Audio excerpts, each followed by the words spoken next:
Fui perguntado dias atrás por que há tanta pressão em cima dos residentes. Isso faz com que, inclusive, alguns do que estão nos acompanhando tenham medo, tenham um verdadeiro receio de cursar residência. Não tenha medo, porque muitas vezes é algo muito aumentado que se fala.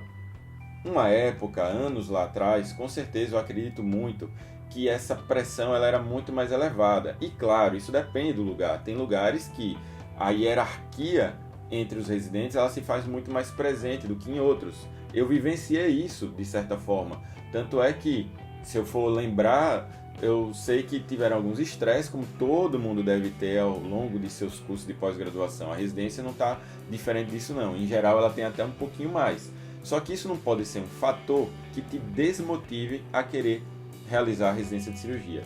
Também não pode ser um fator que faça com que você não queira ir para aquele serviço que você tem certeza que você vai ter um maior aprendizado.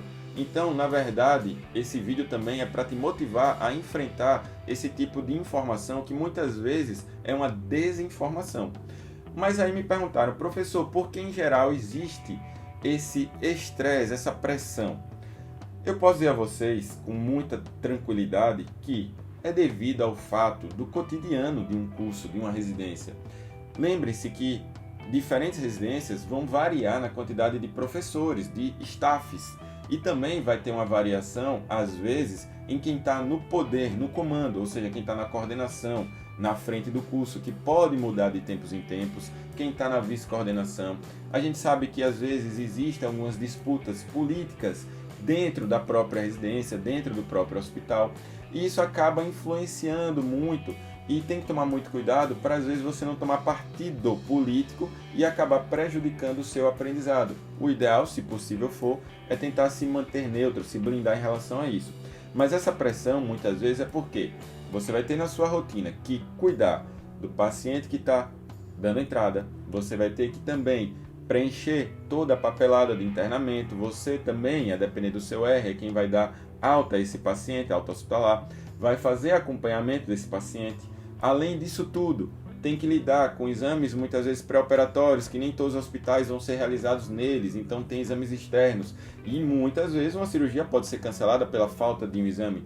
Quem nunca? Eu lembro bem quando um R- meu, eu deixei ele sob o cuidado de deixar todo o preparo da cirurgia e por falha minha, porque eu é quem devia ter feito isso, mas na época eu lembro bem, estava no final de R3, já estava estudando para a prova de mestrado, e eu acabei tendo a cirurgia cancelada. Nós tivemos, justamente porque falta de exames, e aí quem foi o maior prejudicado nessa história?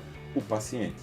Então, são muitos detalhes inerentes a uma residência que leva a um ambiente de competitividade, leva a um ambiente de tentar impor sobre o outro. Por quê? Quem está mais acima recebe ainda acima dele pressão.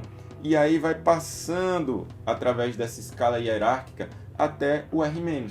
Mas tem locais que os R-, os R1s, são em geral melhores tratados do que em outros lugares. Então isso tem uma variação, é muito peculiar de cada lugar. Não dá para dizer a vocês uma receita de bolo, não dá para generalizar, certo? Eu conheço vários locais que não existe esse tipo de disputa e são algumas residências boas, como existem outras tão boas quanto, que é muito enraizada essa disputa.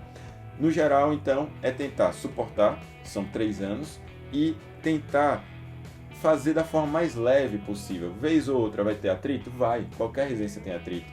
Eu lembro bem que eu tive logo no meu primeiro mês, com R's+, e isso pode acontecer com você que está aí nos acompanhando do outro lado. Mas saiba se policiar, saiba tentar aproveitar ao máximo o que você puder aprender com pessoas que estão mais adiantadas que você. Em vez de brigar, veja o que é que você consegue aprender com esse R+, porque em várias residências o aprendizado é muito mais mutuamente entre os residentes do que diretamente de apenas um professor para o residente. Então é bom você ter já esse insight, essa ideia, para que você já ingresse na residência esperando algo em que você possa evoluir a cada dia, e não algo que você vá se retrair e ter medo de cursar ou acabe até por desistir. Claro, se o curso for ruim, é claro que o correto, adequado é você desistir.